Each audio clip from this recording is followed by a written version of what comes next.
Yeah, the stress of it was real. It took us 3 attempts to buy our first home. I mean, and right now that's kind of, I mean, even in that period of time, it was 3 is not bad. That's normal. Like it depends on your situation. It might be more. It might be less. Yeah, So, um, yeah, yeah, man. because I've got somewhere it's like, oh, I already know it's the first home, maybe 1 or 2 max, just their situation and what they're looking for. Right. Other people, it's like, oh no, we're gonna be at this going. We might have to put like 6 or 7 offers. I gotta set that expectation. You might need that because of what you need out of a house and then what you need otherwise. So the first time we tried to buy, I was 1099, and so I told him about my income, but he didn't ask further questions about, hey, are you salaried or 1099? And so then it got to the point where I was like, yeah, I'm 1099. This is everything. He's like, oh man, you made great income, but you wrote a lot of it off. Yeah. Can't and not going to work well. And so we had to wait another year, right, so that I can get my taxes in order and stuff like that. Then I got my taxes in order. The second house, we went to closing and everything, man. We took did a little boomerang with the joint. The sellers didn't show up. Oh shit. The pastor sellers didn't show up. The pastors and the first lady sellers did not show up to closing, bro. What? Yep. And then held our earnest money deposit and wouldn't sign it over until we signed and agreed that we wouldn't sue them for breach of contract. I would have sued. Like me now. I used to, so the person, like, I realized like the person that I am now is different than the person that started. In early real estate years, you know what? Let it go. Like if this, I don't want no problems with this. Now there's a little bit of me that says I'm not vindictive. I'm not going to do anything. Right. But if I really want, like, if I sign an agreement and I want that property and we get there and you don't show up. Right. And you signed the agreement saying that you were going to give me that property. Yeah. So now we got a situation because now I have damages, or at least there's going to be a lot because I've probably done things in expectation of you moving. And it's like, hey, if you want out. Bro, we had the U-Haul packed up. Oh, yeah. We had 15 days to because they did like a super fast closing or something like that, where it was like we went and saw another house, put it down. Did we start over? I mean, technically no, but we are recording right now. But I'll get to a proper introduction. Yeah. You know what I'm saying? This will probably not be in it. Hey, look, man, send all the raws, man. Yeah, I sent it. That's why I recorded it, because I was like, I enjoyed this part of it too, right? Yeah. But yeah, so I had the U-Haul packed and everything, man. And I was ready to go. We went, and they was like, yeah, no, they're not coming. They're not answering the phone. They're not answering text messages. They're not doing anything. So, bro, I went and knocked on the door. She opened a little side thing like this. I was like, ma'am, where were you? Go away, please. Go away. Go away. They were getting a divorce, but then they figured that they would try to work it out. Yep. And so again, it would have all been centered around what type of deal do I have structured on this property? Because if there's something where like, hey, that home overappraised, and I know I'm getting some value, right? And I've now done that. I'll go away, but you're gonna have $500 for the inspection. Yeah, had to pay another $500 for the new inspection on the new house. Yeah. Oh yeah. You gonna hold you, and then you hold my EMD. Yeah. We got real problems because the person I am now would not allow you to do that for sure and take that advantage. But I can understand. I realized if I'm putting myself in other people's shoes, when you first starting out and you're first buying your property, you just there are a lot of emotions involved. So some of those emotions, like, you know what, I don't want the energy of that space anymore. So I'm gonna move on. There's a shark in me that's like, oh no, we got yeah, and you're either going to pay me to go away, or you are going to send the property this way. Because had the roles been reversed, guess what you would have done? You would have come after my entire EMD. You would have come after that earnest money deposit, for sure. And you would have held me accountable because I have cost you the opportunity to sell the home to someone else. Right. And there's no way, shape, or form that you wouldn't have done that. So on the other side of it, as a pastor and all that, y'all work things out. I'm happy for you. I was ready to go to their church and everything, And man, yeah. like I was going 50 Cent. Man, when I tell you I was so mad, I was going to go to their church. And then what's crazy is that so he runs like a network or something like that on Tubi, or Roku TV, excuse me. Oh, and my wife is a screenwriter. He reaches out to my wife on Instagram or Twitter, or is either Instagram or TikTok, and was like, "Hey, we want you to submit some work, possibly." And so I video called him and I said, "Hey, you know who we are?" He's like, "No, I have no idea." I said, "Of course you don't, you fucking idiot. Don't ever call my wife again." I said, "Bro, you're the reason why we didn't get the house that we wanted." "Oh, so how did that go for y'all?" "Hey, yo, fuck you." And get off this goddamn phone. And don't you ever call my wife ever again, bro. Or I will pull up to your house. I know where you live and I will slap the dog shit out of you, bro. Don't you ever get off the. He's like, "Okay, all right, you won't hear from me ever again." Hung up and then follow me on TikTok and still follows me on TikTok. Hi, I know you're going to see this. Oh man, still follows me on TikTok. That's a crazy story, bro. Because I've never seen somebody if we didn't have the apartment and the U-Haul and stuff like that packed up already and ready to go, then I would have sued. But because we were ready to go, we were out of the lease at the apartment, and the longer we stay there, the more I got to pay to them again, and this would have taken a long process to go and sue and stuff like that. If we didn't have all of that stuff, bro, I would have definitely we would have sued, and I would have tried to take them for everything. I would have tried to get the house for nothing. Yeah, I mean, we probably couldn't get that much, but. I don't know if you can get that much, but right. That's where. I mean, on honest note, I'm now not afraid to have the consultations with the lawyers, because a lot of those intro consultations are free. So it's just like, hey, here's our situation. Right. What do you think? And then they kind of give you that heads up, because that's where those are the things that I think they're coming up early on. A lot of us don't have that conversation to know that, hey, just talk to the professional. Yeah. And a lot of them will give you a little bit of time up front to tell you what your situation is. Yeah. And we're so quick to just dismiss it, because in that situation, I'm probably coming for blood depending on how much I really want that house.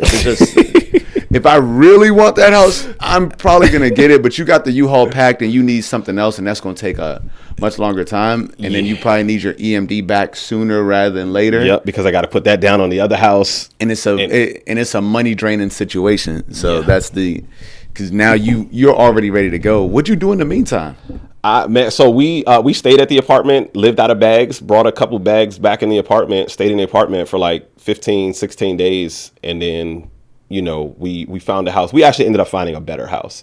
Me and my wife believe. So it was everything that we wanted, a lot less work that we had to do on it initially. So through everything that we had been through, we landed on the perfect house for us. You know what I'm saying? Which was great. But man, I would have liked to not have gone through what we had gone through. Yeah, because now, I mean, it ultimately worked out. It might have been a blessing in disguise. I know, and that's how we tried to look at it, and that's how I think we look at it now. Yeah, but damn, that's a tough situation. I'm trying to think of me being at the closing table. We happy on both sides. The amount of papers the amount of papers that you got to sign at that closing table. Yeah, stretch your wrist out. You know what I'm saying? Got to get a new pen. This one's not working. You know what I'm saying? Then, all right, did they come yet? No. Did they come yet? Did y'all hear anything? No, we haven't heard anything. I don't think they're coming. Oh, shit. Then their realtor stopped answering the phone. Yeah, because on the listening side, he's probably panicking like, what? He lost it.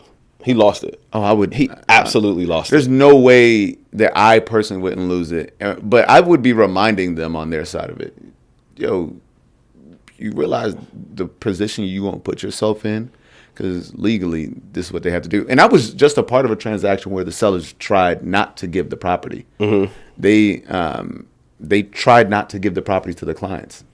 And it was a whole thing. The inspection found some menacing structural work that needed to be done. But we have relationships with contractors, so we found out okay, I got a contractor that I work with that's also a structural engineer. So I get him out. I send him the report. tell him, hey, based off the report, here's some videos. Well, what do you think this will run? He gave us a quote. And then, we sent that quote to the sellers and asked for that to be done in the inspection. Now, what I think happened from this point is that the sellers looked at it and said, oh, that's all that work's going to cost? Oh, shit, we could do this ourselves, and now we don't have to sell the price for the home for the reduced price that we were giving it to you. So then they called the contractor directly and started asking for his qualifications, his license number, all of this stuff, and start scheduling the work to be done after they're going to back out of the contract. So that all starts happening behind the scenes, but they don't know that me and the contractor, that's one of my best friends. Right. Like he came to my bachelor party. You're trying to backdoor the wrong person. Like you trying to backdoor me. I'm a guy that like, hey, when you meet me and interact, you're going to get 100% of me day one. We locked in. If I feel good energy, like you're going to be one of my guys. And so he was at my bachelor party. We had a great time. He's one of the best in the industry. So immediately he's like, hey, do you know that they're trying to schedule me to do this work? He's like, this is kind of confusing because I thought that you guys were going to do it. And that part of the quote was going to be paid in these different ways. So once we get wind of that, I'm like, oh, shoot, they're planning on backing out of this thing. The way that they came, and it was somebody else that the seller got into real health troubles, and then her father came in and decided that he was just going to take over the property and do the work, resell it afterwards for a marked up price. And at that point, me and the buyers knew, hey, we're going to have to forego any of them paying for the inspection, but the property, they already have $50,000 worth of equity day one from just what our initial negotiation. Mm-hmm. So what we were trying to negotiate in the inspection was a bonus.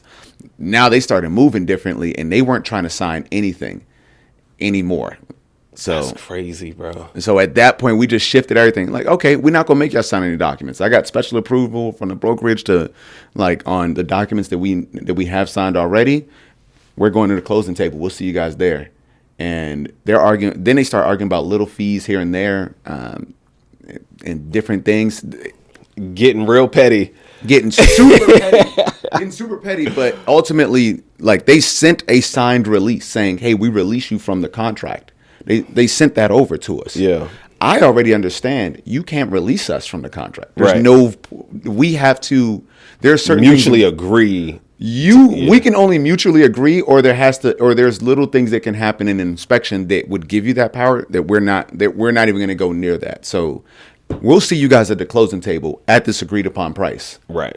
And they're still calling in this time. My contractor's like, yeah, I'm trying to find a way out of this contract, so be ready to do the work. So people are trying. They're trying to, but in my end, I made sure that I sent an email to them, like, understand that my clients are showing up to the closing table scheduled at our scheduled upon time, and if your sellers don't sign, we will be pursuing legal actions. Straight up. And sometimes you got to, man. Sometimes you have to, like that. That's with the equity that they would have in the home right away, based off of knowledge that the sellers didn't know, that they could have figured out themselves if they would have went to someone and got gotten an estimate or a quote like you did. I mean, you signed on the documents. Got to sell the house. Got to sell it. It's no longer you agreed to this, and you're not walking away with no money. Like, the deal had them walking away with $100,000. So this was a little bit of greed, right? Okay, we can make $150,000. Now, again, that is a $50,000 difference if they do some of the stuff. There's a couple of things that I knew that how I would have presented the property. Right. I knew I could, if it was me and my listing, I'm probably getting another $50,000 to $70,000 for the sellers with maybe 10 to 12K worth of work. I already know I could do those things, but that's not my job to tell you. I work with the buyers. I work for somebody. I work for them. So they got the knowledge, they got the connections now, and now we're. If you're mad at anybody, it's your realtor. Yeah, I mean, but they weren't even. It wasn't even. He wasn't even really at that much fault. He could have. There's some things that happened. Like some poor health, some poor choice. I'm sure he probably told them, and they didn't listen. It wasn't until they saw my contractor's quote on what he could do that they just all of a sudden got bright ideas.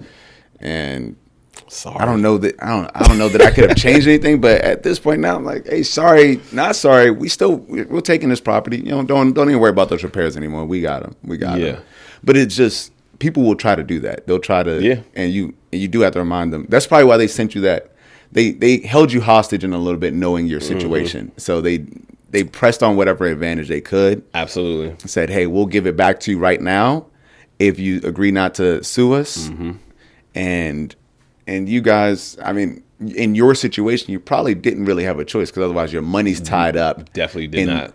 In this property. And ultimately you found a better one. So it worked out, but dang. Damn. But damn. The part of it, the wild part is that it's a pastor. It is a pastor and a first lady. And bro, man, when I tell you I wanted to go to the church and I just wanted to sit there and just stare at him. I'd have been in church, man. I'd have been in church. The Lord is here in presence, so I'm not going to act like and I wanted to go on testimonial Sunday too. Anybody got a testimony? Yes, we do. So me and my wife, we bought our first house, but unfortunately somebody didn't come to the table. Them right there. They never showed up to the table. They gonna kick them out. Sir, you need to get out of here. No, why? Can you explain to me and my wife why you didn't allow us to buy our first house, buy our dream house? Can you tell us that? Yeah. Oh yeah. In front of your whole congregation. That would have been a little bit of that would have been because I have this thing that I'm not shy in any room. I'm not worried about it. So I would have gone up to stage and told them a little bit about themselves. Like, hey, you know, like you guys we're all here. You know, thanks for the pastor for putting this together. I just wish he would have shown up on Friday like he showed up today. You know, so like. Hey, be a man. You know, you're here to spread the word, but I just wish you were more of a man of your word. Hello. Yeah. So don't. That to me is just if I'm. There's a lot of documents that you have to sign leading up to selling the property. And so we not sold showing we signed all of them. And so to get to that point and to use all the work, even as an agent, like I think that I'm gonna have some words for them because at that point in time, I actually performed my duties. Yeah. I performed everything that I told that you had hired me to do. That's unfair to everybody. Yeah, everyone, you owe the buyers, you owe the, like, for real, on everybody's side, they would. Because everybody lost money at that point. Yeah, the title company, the lender's wasting time on an appraisal that didn't need to have, because there's an appraisal, there's an inspection, there's financing. There's a lot of people that worked to get to that point, and then you're like, they didn't need to work. It was just you wasted everybody's time. And then even the title company doing title searches, they got to pay to do the title search. Yeah. They got to pay. Now, surveys aren't required. If it's in Maryland, they're not required. But it's a lot. It's too many people involved for you to walk away just out of choice. It really wasn't a choice. And hey, but man, I personally don't work that way. I'm a man of my word. There's stuff that I have to do where I've promised it. And, you know, you ever make a promise to somebody like, yeah, I'll help you do this. And then you realize later on, why the hell did I promise that? Why did I tell them that I was looking for a part of this commission to help them? Yeah, no, absolutely. All right, let's get into official introduction, and then we're going to get welcome to another episode of In My Bag with Backpack Jeff, where we connect with ordinary people doing extraordinary things, man. Today, I got a very special guest here. I had an opportunity to meet this gentleman at an event that he was throwing. It wasn't a networking event. It was a business planning clinic. In all my events, I always do networking. Okay. Yeah, I like it, man. Well, so for you all, I'm going to get an opportunity to learn more about him. He's going to get an opportunity to share with you all what it is that he does, how he helps educate the community. Ladies and gentlemen, you go by Baptiste or do you? Okay, Baptiste. Ladies and gentlemen, Baptiste. How you doing, brother? I'm good. Thanks, Backpack Jeff. I appreciate you for having me on today. Absolutely, man. Thank you for coming in. Thank you for coming in and chatting with us and sitting down and talking and having this open conversation. Tell us a little bit about the event that I came to. What's a business planning event? Yeah, so you came to my first ever actually business planning clinic. Okay. And so for me, it was important to just bring a bunch of entrepreneurs in the same room together because I always feel that location has energy. So I also wanted to bring together a bunch of my business coaches that I know and like, and then also some legal advisors to be present in the room. So I put that the event together for the first time and just wanted to see how all these people would interact in the room together. So myself, I came from business to business sales before getting into real estate. So I'm a professionally trained salesperson and then became a real estate agent on top of that. Okay. But I know, like Joe Bruno, who was there, one of the managing directors of Universal Title and an attorney. So I wanted to kind of get some of that legal perspective on running businesses, and then 2 different business coaches. So one is my real estate coach, but then she also has bought and sold businesses and runs a business consulting business, and then another business consultant, Melissa, who was there. And then one of my guys, Ron, who is, I love this story. When me and him met, it was just one of those things where he's working the 9-to-5, but then using the 9-to-5 to help him build his business on the side. And we do a lot of synergy from the real estate perspective because he runs a Airbnb co-hosting business. Okay. So for me, putting that list of panelists together and then bringing an event where other people could learn from all these people, but then also share their experiences and then have some networking on top of it. Yeah. Champagne, food. It's the Haitian in me. I gotta feed people. Gotta feed people. And it was absolutely amazing, right? The Chick-fil-A came. It was absolutely amazing. The champagne was absolutely amazing, man. We appreciate the hospitality. If no one's told you that yet. It was absolutely amazing. So you said you came from business to business sales. What were you doing business to business sales? So I'd worked for a company called Stericycle, and then I worked in the shredded division of that. So any bank, any hospital, anybody that deals with sensitive information, I was the person that went and negotiated the contracts with Shredded and Stericycle directly with the company. Okay. So on a small surface level, anybody could have it. But then what I understood was when you're in the business to business realm, any company that has more than 100 employees was my target clientele, because then I'm not like, between you and me, it don't matter. It's like, no, just shred it 5-10 minutes. Right. But when you have a company, you have 100 employees. Everybody's shredding. Yeah. How much time is that across the board that you have just lost? And then what happens when somebody doesn't want to do it and throws it in the trash? It's a multi-million-dollar lawsuit. Right. Versus, like having some sort of system and process. But that, to me, having that experience was so invaluable for me getting from there to real estate, not because of just like the sales aspect, because people think, I think that people, when they look at sales, they look at like, oh my God, he's trying to sell you something. Yeah. A lot of times in sales, you're solving someone's problem. Yep. I've always believed that you get paid for the problems that you solve. So, I agree.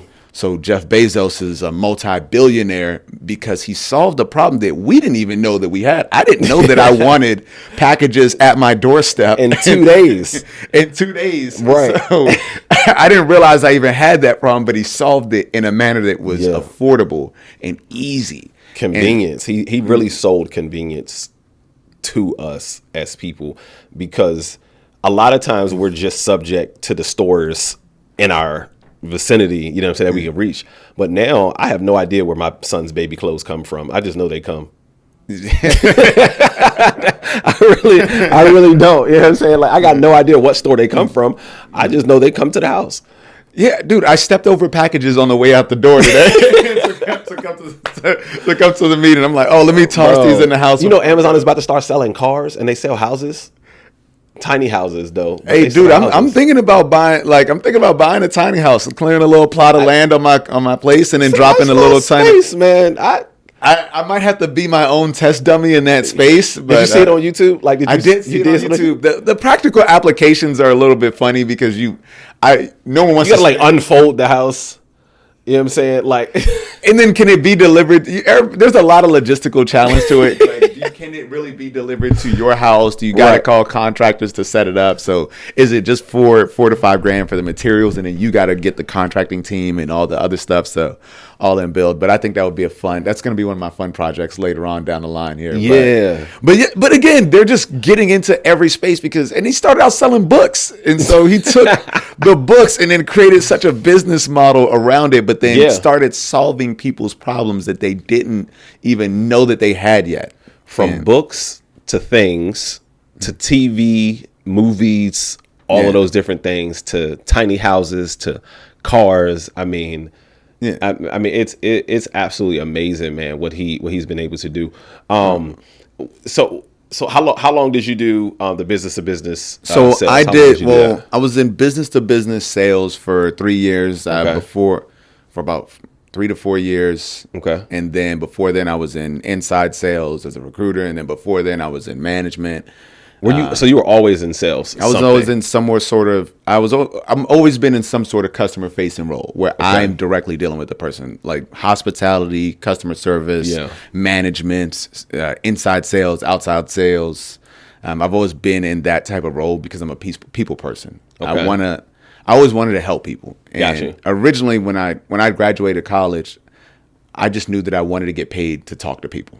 And I thought that meant like motivational speaking at the time. Yeah. And then I found my calling later on when I got to real estate because it was taking the knowledge that I've applied and learned throughout my life and then talking to people and expressing that in a way that helps them be more successful and solves their problems in a space. And then I found my personal purpose now where my goal is just to help people get housing. Yeah. And no matter how much money I make or how much little money I make, is just that's the only thing I plan on doing. And if I make more money, I'm just gonna be doing it at a bigger scale. I'm just gonna be helping more and more people get into housing. Yeah, I like that, man. So you've been in sales long time, like you said. You know that's kind of like where your path started. Did you see someone in sales? Like, did you grow up with someone in sales, or was it just like after what'd you get your degree in? Business management and marketing. Business management. Why'd you pick that degree?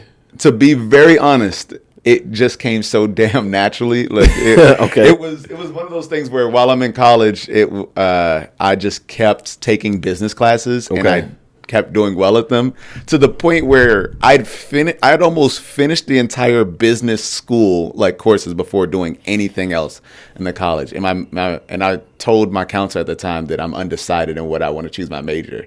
And she said, "Really? You are?" She said, "Well, in your business major, you have a 3.7.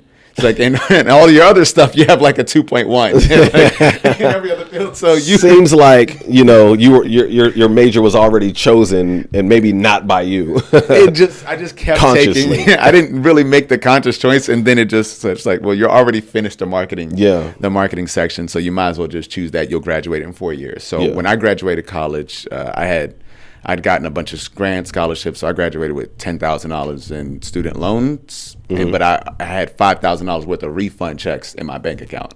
Dang. So it made sure that I stayed on course and finished college with minimal debt, and that helped me set up the entire rest of my life. It meant that I could have a lot more choices and decisions. Right. No, that's absolutely beautiful, man. Congratulations on that. Coming from someone who is $100,000 in student loan debt. My Lord, I wish I would have taken my high school journey much more serious after I realized that, this is definitely going to cost me, and it's not going to cost me a little. It is 100% going to cost me a lot. Man, I looked at that real deeply and intentionally because I went to Frostburg State University. Shout out to Bobcats and Absolutely, we played them. I went to Waynesburg. Oh, okay. Yeah. Yeah, I mean, I loved it there. I mean, some of my best friends on the planet came from there, but I learned so much. It was such an underrated school, but just being there in that environment just taught me the importance of money, because I went to Frostburg because they did offer me the most in the financial aid package. Right. And so I didn't go to schools like St. John's and Morehouse that I'd gotten into, but it was just, I could go to Frostburg and the first 2 years are already mapped out where I don't owe them anything. Right. Versus if I went to any other school, I was going to be 60 to 80 grand in debt by the time I graduated minimum. So that was huge, man. That's a huge, like, to have that wherewithal and that knowledge at that young age, man. That was something that I wish I had. And when I go into schools and I speak now, man, I tell them, like, y'all have to not necessarily have to, but trust me, take it from someone who's $100,000 in student loan debt, that you want to make sure that you do all your homework. They say every single year, millions of dollars in scholarship money goes unclaimed, not because they don't want to give it to people, but because nobody applies for it. Yeah, I mean, and I applied for a lot of scholarships. I didn't get some, I got others, and so I got different grants, and there was just stuff that, and I think that I was surrounded with the right people because That's you know me too. family dynamics. My mother just when we were looking at the financial aid packages, she's just like, dude, you can go to these schools, but you will be in this much debt. And she was really against debt, period, at the time. So she really wanted to see like me go through a situation where I wouldn't have a bunch of debt post college. And thank goodness, because that gave me the fuel to buy real estate later on. But just having someone sit down with you and explain to you how that's going to work for you, how that debt, and really ask you at 16, 17, how do you plan on paying this debt off? And when you don't have a plan, it just looked back at me in my eyes. I don't know what my major is going to be. I don't know if I'm going to be an engineer, if I'm going to be in business. I had no direction. Right. So the $100,000 in debt, I wouldn't, like, if I have a kid and they're going to be a doctor and they know and they've been studying and ready for it, yeah, go do it. For like, sure. If you're going to be an engineer and you need to go and you get into MIT or Stanford, go. Like that you have to. Yes. You have to take that opportunity. If you have no direction and you have no Go idea to what you community college, man. Like for real. I even overlooked community college. Like if you don't have any direction and you don't have scholarship money, go to a community college and at least start the associates part so you can get credits towards trying to figure out what your ultimate choice is going to be in regards to your degree if you decide to go to school at all in that regard, man. I think a lot of people like myself, I overlooked community college and what that could do, because you go to community college, then you start off in it and then you finish at another school after 2 years and it'll cost you much less. I went to Waynesburg is a private school, a private Catholic school. Yeah. It's $27,000 a year after all of the it's $100K. funds and grants and stuff like that. So 4 years, $100,000. You know what I'm saying? Yeah. So, and I went and did my master's degree as well, which a lot of that I paid for out of pocket after working in the insurance business. Hey, congrats though. Thank you, man. It's big. I got one more time. I got to go back one more time. My doctorate is going to cost me $50,000. I got 2 years and 9 months. But it's gonna. I think that's gonna be worth it. Yeah, because I know now specifically, like, I mean, I knew with my master's degree specifically what I wanted to do: conflict resolution, solve problems, and stuff like that, create curriculums. Okay, great. And now I'm even more clued up in what it is that I want to do. My goal is I want to get that doctorate before I turn 40. I got 5 years to do it. It'll take me 2 years and 9 months if I go straight through. But I'm waiting on a couple of contracts from these schools to come in so I can just be like, let me just pay this joint right now, straight up front. And I don't have to, worry about paying for a monthly or anything like that. Yeah, because I think it's the interest on those student loans that start to eat people up in years. So it's just, seeing that debt just accumulate because the interest continuously stacks. And I look at student loans as the most predatory loan that's out there because it's one of the only debts that can't be forgiven through bankruptcy. So you can buy a car, you can buy a home, you can buy almost anything that you buy. If things really hit the fan, you can declare bankruptcy, except for student loans. Man. So when I know that. Yeah, that's why I think that the education in some of the stuff becomes important, because you need to have a detailed plan when you're going to schools and seeing how much debt are you going to accumulate. What is your major? What is the expected payout of that major? Mm-hmm. And if you want to go be a teacher, well, at what level do you want to go be a teacher? Maybe does it make sense to go somewhere first in like a community college, or go somewhere where it is cheaper and then spend a few years there, really get your GPA up to where you can qualify for scholarships and apply for all this stuff. Yes. So that to me is it's the financial education at an early age that doesn't happen that leads people to have a lot more debt later on in life. At what age do you think, like, okay, I got to start financially educating my kids? You have kids? Yeah, I have 2 kids, 3 years old and 6 years old. I'm teaching them now. Man, let's say they ask me for some snacks, some blueberries, I'll put the blueberries in a bowl, hand them to the bowl, and I'll take a few blueberries out and say, "Hey, this is taxes." Eat it. You know what I'm saying? They get mad too. Like, what you mean? I was like, yeah, remember that feeling. Hold on to that. Hold on to that for sure, man. Hold on to that feeling. Sure. This is taxes, or you'll say stuff just start educating them on the cost of stuff, putting stuff like getting them, like I put money in my kids' 529 right now, which is helping them save for retirement. And I'm also helping them go through and understanding money, giving them money, but then also having them have to spend the money to get things that they want.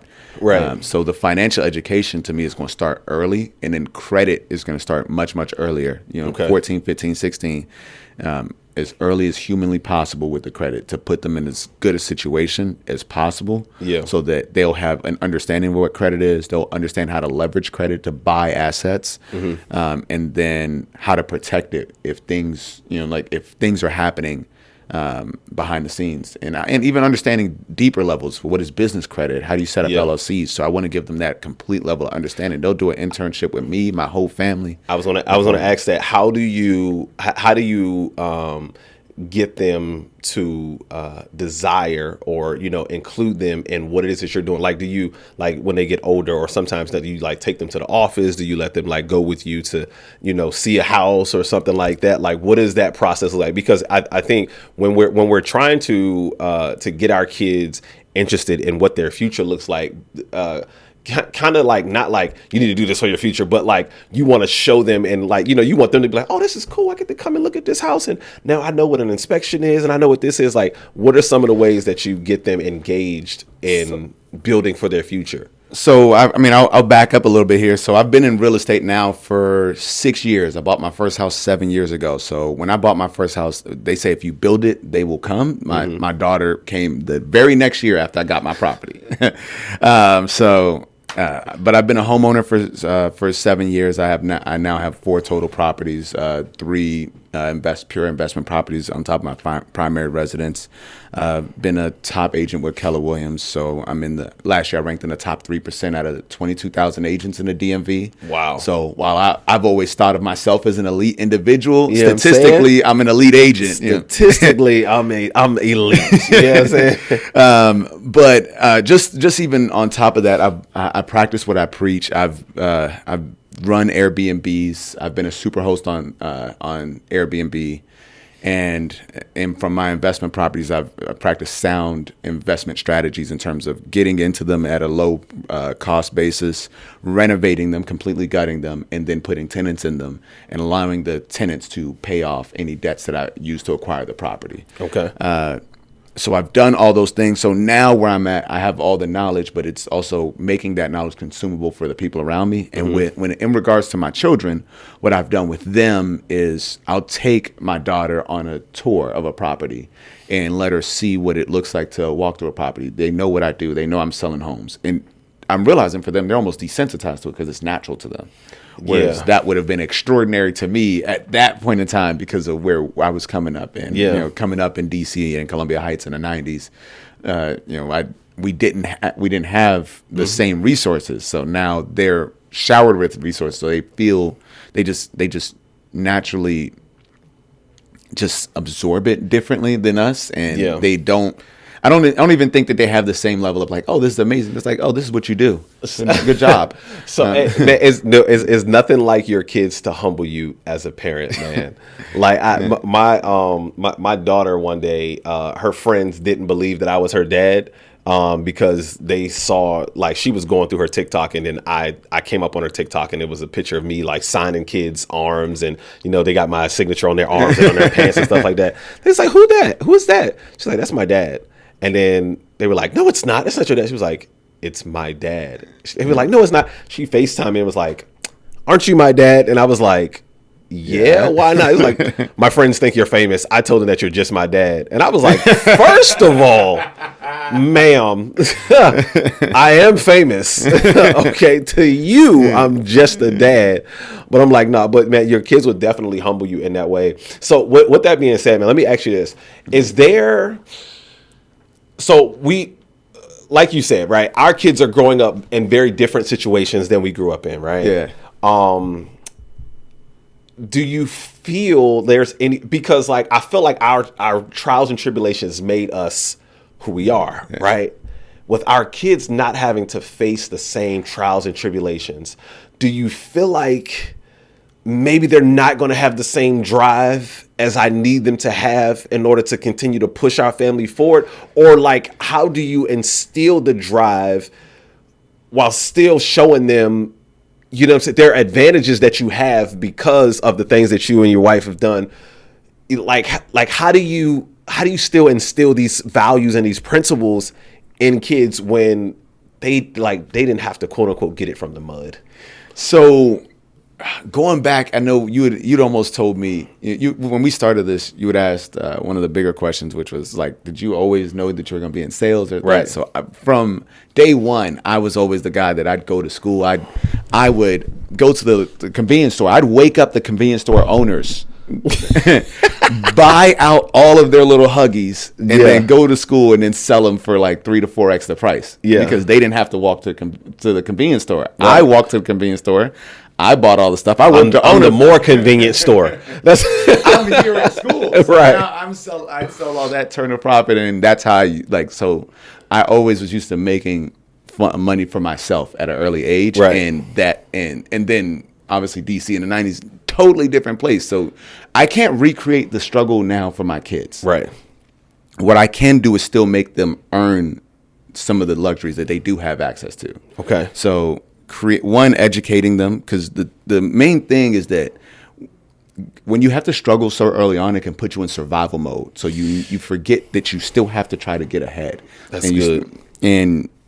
So my kids aren't going to be in survival mode, but they will have top tier education and motivation. Some of that motivation in life is God given. Mm-hmm. So there's a little. Are you going to homeschool or are you going to private school? They're going to. We're in Montgomery County, so they're going to go to public school all the way up at least until high school.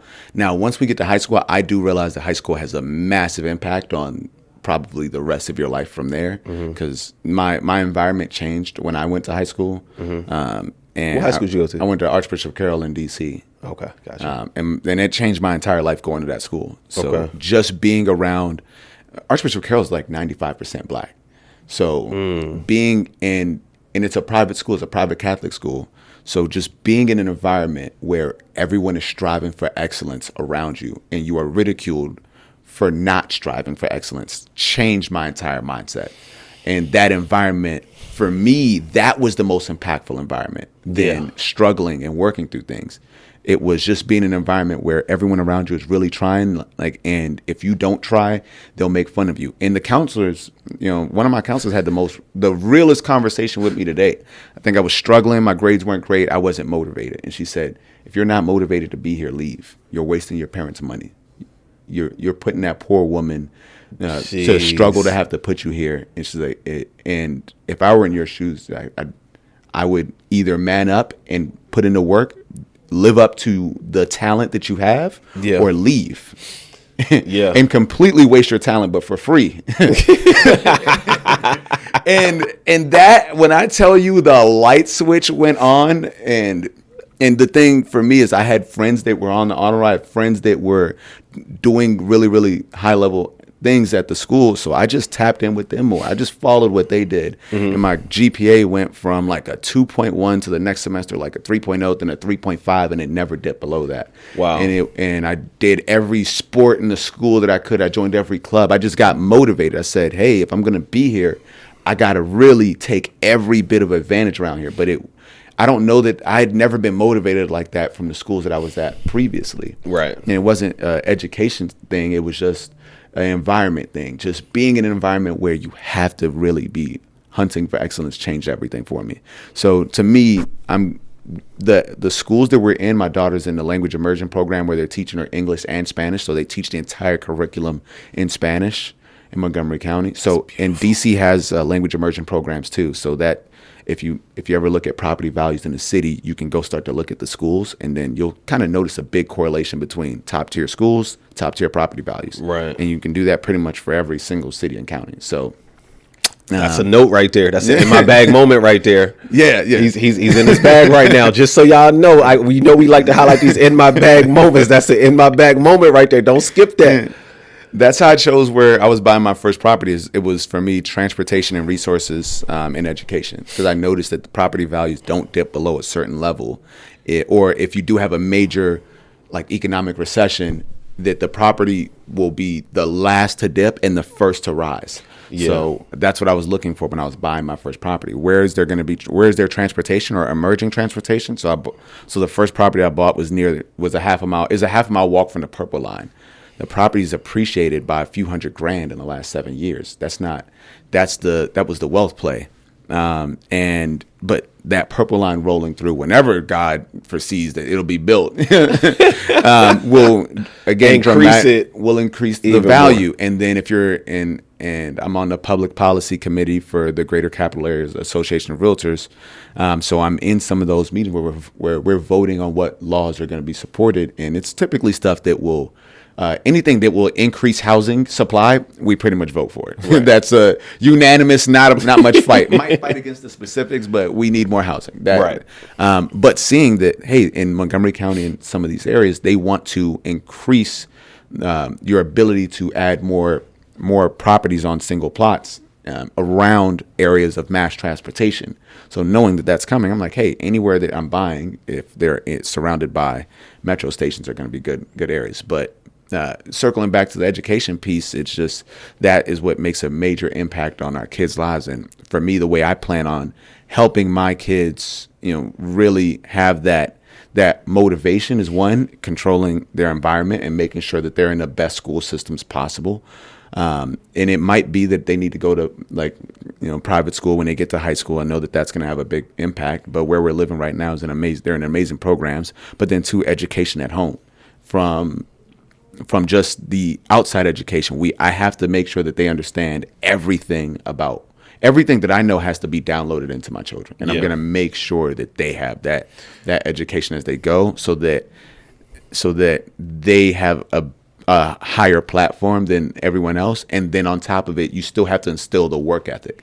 So my kids will, as they're getting older, they get chores, they get responsibilities. Like my daughter knows in the morning, hey, you have to help get your brother ready for school. If you want to get to school on time, you have to get him ready. You have to start there. You have to brush your teeth. You have to do these things. You end up with, you have to work for what you're given. Discipline, schedule, all of those different things to keep her on track. Yeah. Yeah. I mean, and if you look at some of the best talents, in the world, when I look at, I study Shaq, and Shaq didn't grow up from some struggled or impoverished environment. His father was in the military, so he made sure that he had discipline and rules and expectations. Yeah. So my expectations aren't wavering. You'll always have my support, but you have to work for it first. I like that. And so that's my number one thing. It's I will provide opportunities for you, but they won't be unlocked unless you're working for them. I like that, man. I definitely like that. I think the owner of Chick-fil-A said something. I can't remember his name. Dan Kennedy or something like that. I can't remember. I should know his name. I should know his name too, because I've seen the interview a bunch of times. But he said something like that, he's not going to pass the business down to his kids just because they're his kids. They have to show a desire to have the business, and he would pass it down to them. Some of his kids may not even want to get into the business, and he's not going to force them into the business just because, hey, we need to keep this Chick-fil-A in business and in the family. You know what I mean? He did end up passing it to his son, but that's because his son showed a high level of interest in the business, and so that's ultimately where that came from. So how do you so with all of that, right? You've got family, all of these things. How do you navigate making sure that you're present? Because entrepreneurship, there's no 9 to 5 for an entrepreneur, right? Like a lot of people will look at entrepreneurship and, oh man, they get to travel and do whatever they want and blah, blah, blah, blah, blah. But there is an immense workload that takes place behind the scene, after hours, on the weekends. How do you balance and navigate making sure that, hey, all right, I got to make sure that I'm here for the missus. I got to make sure that I'm here for the kids, and I got to make sure that I'm there for work. What does that balance look like? Entrepreneurship is extremely tough. It's the toughest thing that personally I've ever done. So when I transitioned into real estate full time, that I thought that I was going to be setting my own schedule and working this maybe 30-hour week. No, it's like I hired a bunch of new bosses, which are all my clients. Yeah. My schedule went from 9 to 5 or 7 to 3 to 9 to 9 for the first year specifically, 9 to 9, 7 days a week. I'm on, but in business as an entrepreneur, what you have to understand that your job, if you start as an entrepreneur and you really work 9 to 9 and the business stops rolling when you stop working, you don't have a business, you have a job. Right. Now, and so you just have control over this job, but now you have all the expenses. What you have to be really intentional about as an entrepreneur is understanding leverage and how to put people in positions to both help the business and then be compensated for it. So I'm with Keller Williams, and Gary Keller I was at one of Gary Keller's vision speeches at a CEO summit. And the first thing he said is every person that you hire in your business should grow your business. And if they don't grow your business, you've made the wrong hire. So me, I've as I've grown in the real estate space, I've hired an administrative assistant to help with all the things behind the scenes. Shoot, I took that call when I first walked in, and it's like he's designing flyers, he's responding to clients. If you booked an appointment right now, he would immediately hop on and send you documents and send you all the things to prepare for the appointment without me having to step in. Things happen automatically in the business. And I think, and that was important for me to create a client experience so that regardless of how busy I get, that there are other people that help you get to your goal and your destination. And then I also have I partner with another agent, so that if people want to see properties, I needed to, after year 1, 9 to 9, build that revenue. Now it's about, okay, I have the revenue, I have the concept, I have things rolling. How do I start to leverage out the things that people need to be done and that they're expecting from me, but how do I still accomplish those goals without always having to be present? And so I found another agent, Eduardo Noriega, who helps me in the business, and so is able to show people properties at a moment's notice, get you in, like, hey, I want to see a property today at 5. I'm not available at 5 today, but Eduardo's going to get you in there, and he's better at showing the properties than me. He's going to know about the area more. He's on more of the streets. He's the boots on the ground. So in terms of local streetwise knowledge, he's there. And so having that person help you, now that allowed me to expand the business. So that went from me doing, selling 15 homes, 18 homes in a year to being 36, 44 in a calendar year. So but that doesn't come from trying to do everything myself. That came from actually relinquishing some control and then looking at what do I need right now and what's going to help me get there, and do I have to be the person to do it?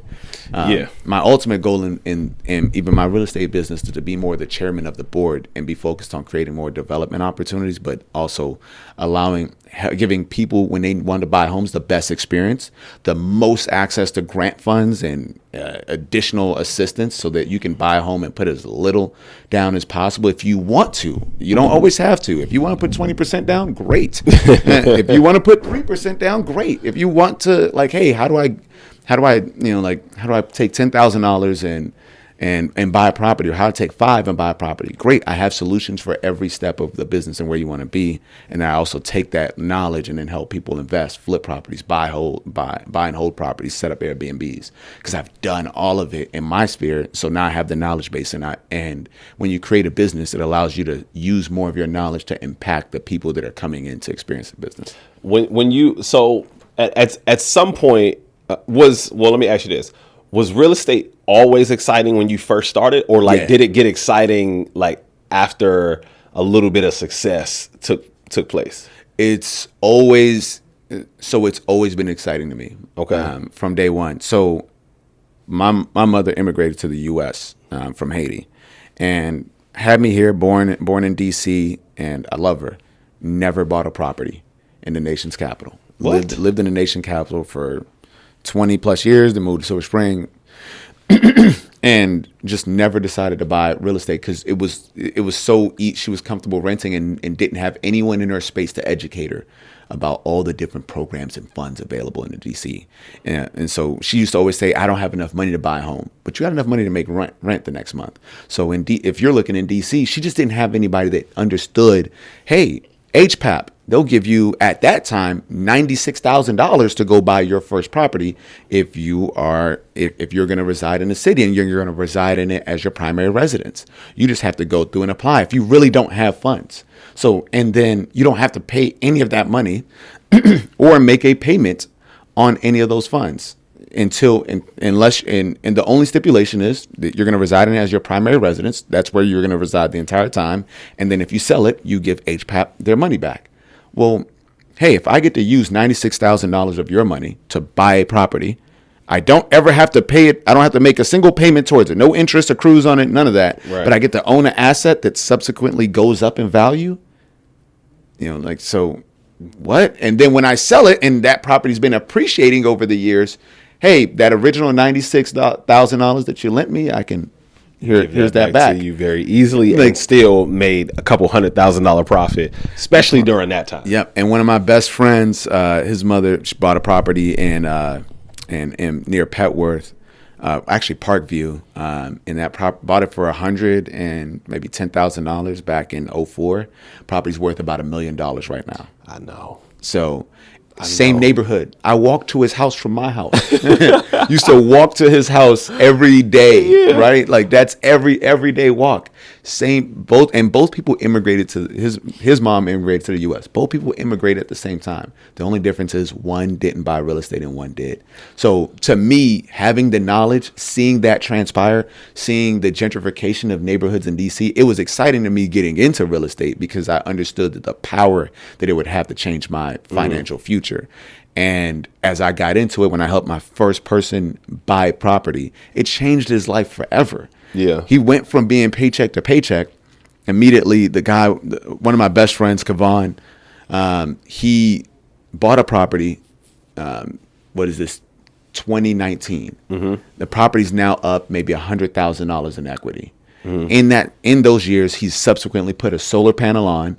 And the entire house is electric, is using the solar panel to cover his electric bill.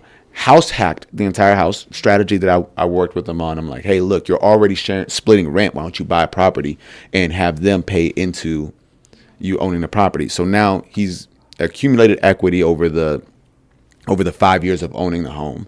And it's also appreciated. Then the other people house hacking, he's been able to dramatically reduce his expenses and live in the home for free while working his job.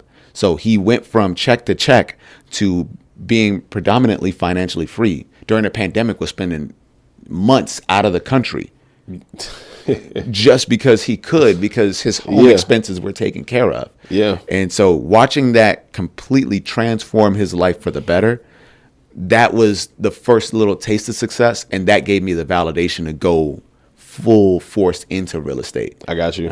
But he had just immediate success right away. But for me, circling back to the question, just seeing how real estate is transformed in the DMV, probably the best place to buy real estate in the country, if not the world. Just seeing that, I was juiced up from day one. Yeah, I know, man. I definitely feel you on that, man. That's extremely exciting. I remember when I first started in insurance, I was extremely excited about the opportunity to write my own check. That was the selling point for me to get back into sales, was that, hey, doing this, you can write your own check. And I've been given the gift of gab, is what people call it, by my dad. I've literally watched my dad just, be able to talk to anyone, go into any room and just seem like, he's extremely comfortable and just walk in with confidence. And I'm like, man, how do I get some of that confidence, man? And then, through my first job, I was working at Sears. I was selling mattresses, vacuums, sewing machines, and microwaves. Oh, man. And they gave me an option. They was like, do you want to work in electronics? You'll make $6 an hour plus commission, or do you want to work in home decor and just work flat commission? I was like, home decor, flat commission. I was like, I got this easy. I'm selling $500 vacuum cleaners. Like, you know what I'm saying? Like them Dysons, man, I'm throwing them joints out of the door. You know what I'm saying? Like them ladies was in that joint. I was at Montgomery Mall, is where I was selling them joints at, man. I was at the Sears up there, man. I was slinging them things out the door, man. I have no idea. I ain't know nothing about no sewing machine, about no wattage on no microwave or nothing, man. But I learned it over time. You know what I'm saying? Just reading the stuff, reading the books and all of that. And I was able to help people, man. So I definitely understand that feeling, man. So as you look at, Do you plan on doing another event? Yeah, absolutely. So I'm doing an investing in real estate event this coming month. Okay. On September 7th. Okay. So that's going to be where I bring a couple panelists up when we talk about different investing strategies in real estate. Beautiful. So, and I try to have people that have personal experiences. So the person that I'm going to have speaking this next month owns a couple hundred doors in real estate. So being able to tap in to have someone come and speak and drop that type of knowledge, and then it's someone that came from humble beginnings. They really earned their way up. Not that to me, if you got $1 million loan for your father and then you turn that into $1 billion worth of real estate, I'll still give you your props because you still took something and you made it worth more. Yeah. But I think that there's something powerful in having someone that started from the absolute bottom with it and then has grown and created something big, because it also inspires people. Yeah. 100%, man. I definitely love that. And people who have real testimonials, real stories, I think it's easier for them to connect and relate to people. And also knowing that, hey, you don't have to have $500,000 or $1 million to start. You can actually start somewhere. Now, things have certainly changed since this person probably started, but the game, the rules of the game change, but the game stays the same. The main thing is just get started, because all right, when was the best time to buy real estate? Probably like 2020, 2008. Like when you were messing around in the third grade, you probably should have been getting properties. but the next best time after that is today. Like you got to start somewhere. Yeah. So it's just, to me, it's education. So learning about, hey, what do I personally need to buy real estate? What are the grants? What's the money that's out there? Because I've got a lender that has a $30,000 grant program. So if you want to buy and be an owner occupant, you can buy a property with as little as $500 down. So I'll give you that option. I got another lender where they'll do a $7,500 grant and they'll do a below market interest rate. So less money, but better interest rate. So do you want to go in that direction? I have another one that has all the different programs. The most versatile lender on the planet has got a $5,000 grant, got 100% financing or reduced points. And I have another lender that's perfect if you are a really high income earner and you make 250 plus, and you don't qualify for any grant program, but you got good credit and you want to buy a home. Well, this lender has almost no fees. So when you go buy a home, they're going to cost you $5,000 or $6,000 or $7,000 less than the other lenders that are out in the industry. Right. So having access to all of those people, that's how, there's no real excuse in terms of the amount of money that you want to put down, because you could put down almost next to nothing and buy real estate, but you have to get started. And then once you buy that first property, the first one is going to be the one that kind of changes your life if you buy it correctly. Don't spend up to the max that you can afford. Maybe grab something that is affordable for you. Grab something, live in it a year, then rent it out subsequently following that. So when people work with me and they ask me, hey, how much can I rent it for? I run the projections. Hey, there's what the neighborhood calls for. Here's 2 other strategies that I would implement. I might look at Airbnb. If I'm buying a property in Northern Virginia, they have some of the best Airbnb laws in the tri-state area. So knowing that, hey, you're buying in Northern VA, you buy this property, you can Airbnb it. You can house hack it. Got a client that bought a 5-bedroom in Bowie last year, renting 2 of the bedrooms for $1,000 a piece, and staying upstairs. So his mortgage was $3,000. so he spent $1,000. Basically, his mortgage is pretty much 100% paid off, and he's not even doing anything. Could easily rent. He has 3 other bedrooms he could rent out. So it's just so I'm sure he probably got some other people coming in, chipping out, and staying with him. But that's just my job, is to deliver the options. What you do with it from there. So I know he was cash flowing. He was getting almost $3K in Airbnb, but I think he went to the long term because he didn't want to manage anything, and he had built a kitchen down there. So it's just finding those opportunities. I'm good at finding people opportunities, finding you money, and then it's your choice on how you want to put it together. But for me, that real estate piece, it's such a big wealth builder, because in that situation, he was in a $2,500 a month apartment. When you really, really look at that, you're spending $30,000 a year in money that you'll never get back renting. And then if you think about that in 2-3 years, you done spent almost $100,000. $100,000 and got nothing to show for it.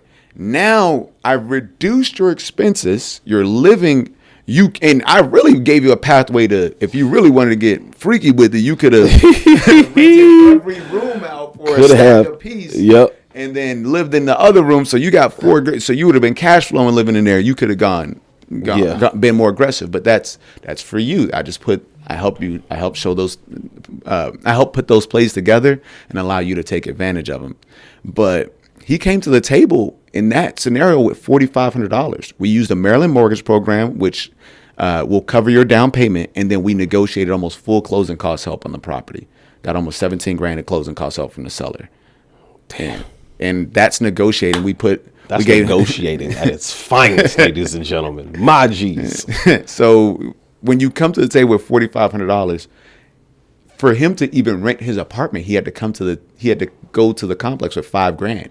He would have needed $2,500 security deposit plus first month's rent.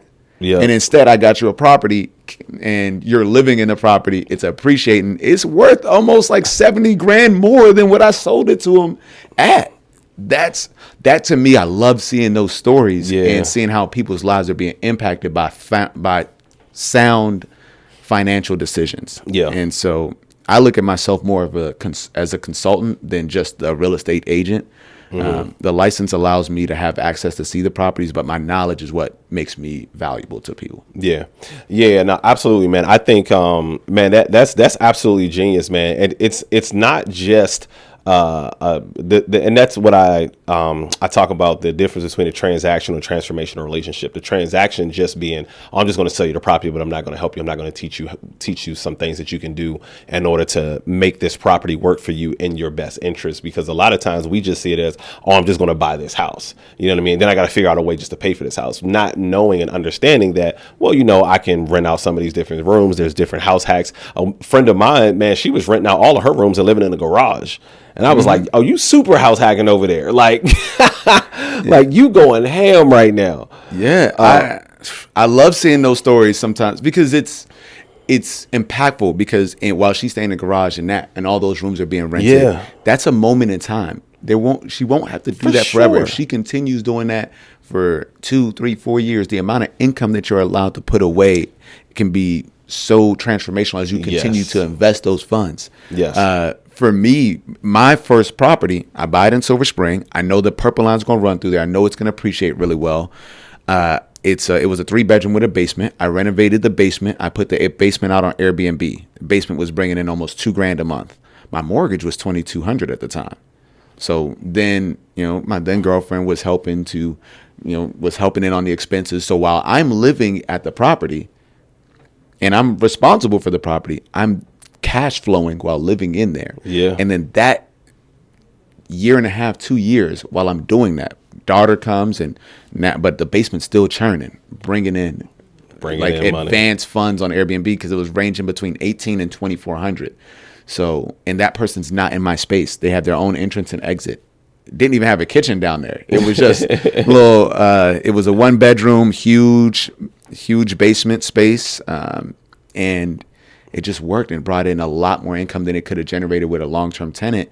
But that 1.5, 2 years allowed me personally to put aside enough money to buy another property. Right. So then I bought that next property, used business credit to help renovate it, acquired it with the cash that I saved up over the 2 years, and then subsequently rented it out to a tenant that paid $1,000 a month. Going from there, this property's in Baltimore. The next 1.5 goes by. I'm now continuing to stack money. I'm now making more money. I'm in real estate. I'm in sales. Yep. I use those funds to acquire property number 3. Gotcha. And then acquire property number 3. I buy it. I bought it for $47,000. I gutted it. The renovation was another $45,000, so I'm all in it for about $93,000. It's worth $150,000. I rent it out now currently it's rented out now for $1,500 a month. So, and that's cash flow coming back in. Yeah. And again, I use business credit to leverage and renovate it. And then the tenants, both tenants, and a little bit of my Airbnb and my general income at that point completely pay off that property. So I now was able to own those 2 properties free and clear. Then now I buy my dream home. Yeah. I buy the big home that I'm renovating. Because now I have, and then the property number 1 that I'm renting out is rented out for $3,000 a month. I refinanced during the pandemic. The mortgage is like $2,100. Wow.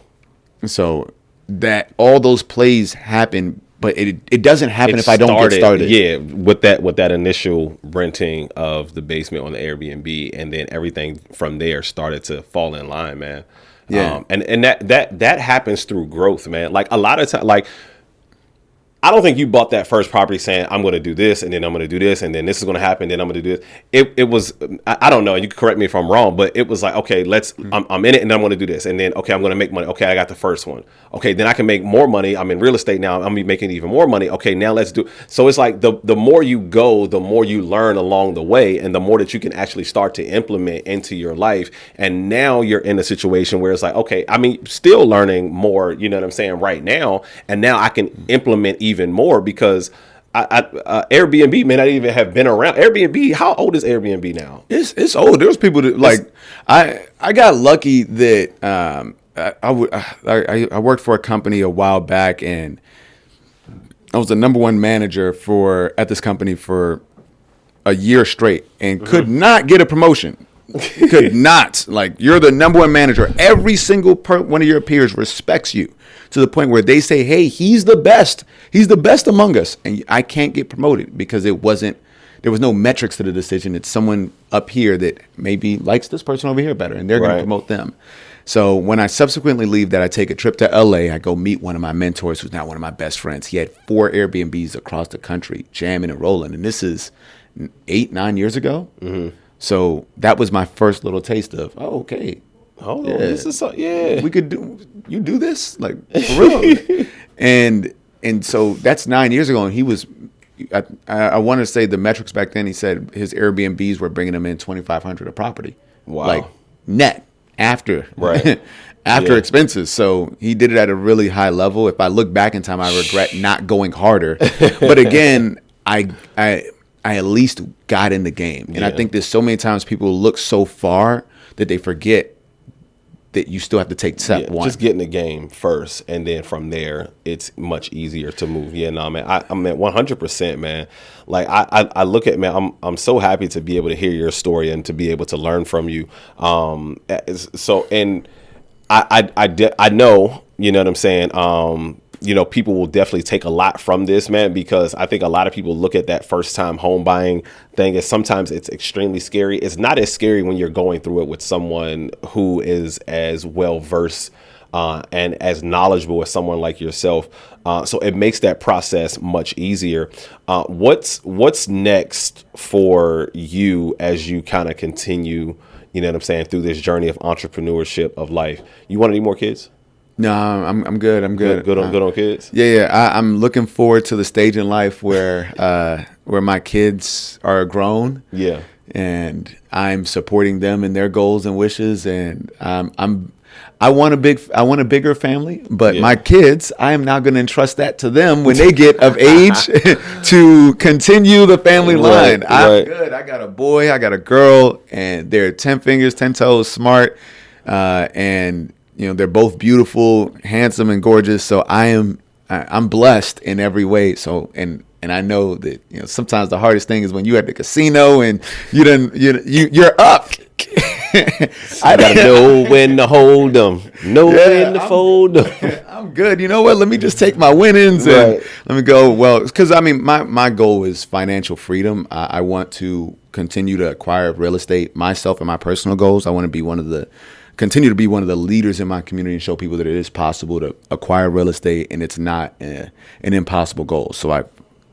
So having more kids, I'm already happy. I'm able to pour into my current kids as much as I humanly can right now while working in my business, because that is a major challenge when you head into entrepreneurship, is that there are some key moments that I feel like I've already missed, and I'm at the point now where over the next 5 years I'm growing my real estate team. I'm bringing on more agents. I'm bringing on more staff and admin to be able to continue to educate and help more people. This is the growth time, and this is also the time in my life where I'm putting my kids in sports, and as the years go on, I'm going to want to be more present. Yeah. I'm not going to be able to put in the 60-hour weeks as I start to get to 40 and beyond. Mm-hmm. It's just, I have my business goals, and one of my business goals is to work no more than 30 hours a week. But that is going to take a leverage at a high level. So how do I deliver the same experience to everyone without having to completely work as hard as I'm used to working? And that's an important goal in entrepreneurship, because I think that we all get in this to create something bigger than ourselves. But you also have to be smart in terms of you're doing it, but it's also to live your richest life. And that doesn't always mean money. So that for me is going to mean more time. And I'm going to want to see more time with them. So I feel like 2 is the perfect number for me to be able to pour into them. And as they get older, I'm going to be like, hey, have you want more brothers and sisters, have kids, and give them all that. And so hopefully I can build a platform to where you don't have to spend as much of your time, and if you want to have a big family, can choose to do that. I feel great about where I'm at, and I'm going to pour into them and pour into my business. This is perfect. I love it, man. Congratulations, man. To be able to find a level of peace within life, you know what I mean? Not where it's complacent, but just a level of peace where I understand where my life is currently. I have an idea of where I want it to go, but sometimes you never know how good it's going to go. You know what I'm saying? Things may end up working out better than you even thought. And I love to approach things in life from that perspective of what if things go better than I thought, as opposed to what if things don't go as well as I hope them to. And so, man, for you, man, I know things will go much better, than you ever imagined, throughout this process, man. I love and live by that motto. The more people you can help get what they want, the more you can have what you want, man. Ooh, and I that's a bar. That, man, I think that's Zig Ziglar. Or that's Jim Rohn. I can't remember which one it is. But man, I've been blessed in that regard, because I think life has just been paying me back for all of the things that I've deposited into the world, and I feel the same way with you, man. So thank you for taking the time to sit down with me, man, to chop it up, man, to learn more about you, and learn more about how you're helping people to get into real estate so that they can buy back their time, buy back some of their freedom, but not only buy homes, but also learn different ways where they can make money in their homes, where they can feel less stressed and still get that home experience, man. So the world needs more people like you, good brother. Hey, I appreciate you for having me on, man. Thank you. Absolutely. We met at the business planning clinic. Yeah. I knew when we first met that you were a genuine individual, and you're definitely someone that I know is giving back to the community, and I'm just appreciative that you gave me the time today to speak on your platform, and Absolutely. Any way I can support you, I got you, brother. Absolutely, man. We're gonna make it happen, man. I appreciate you, bro. Hey, Great likewise. talk, man. All right, y'all know the motto here, man. Always stay in your bag, so you never gotta chase a bag. Until next time.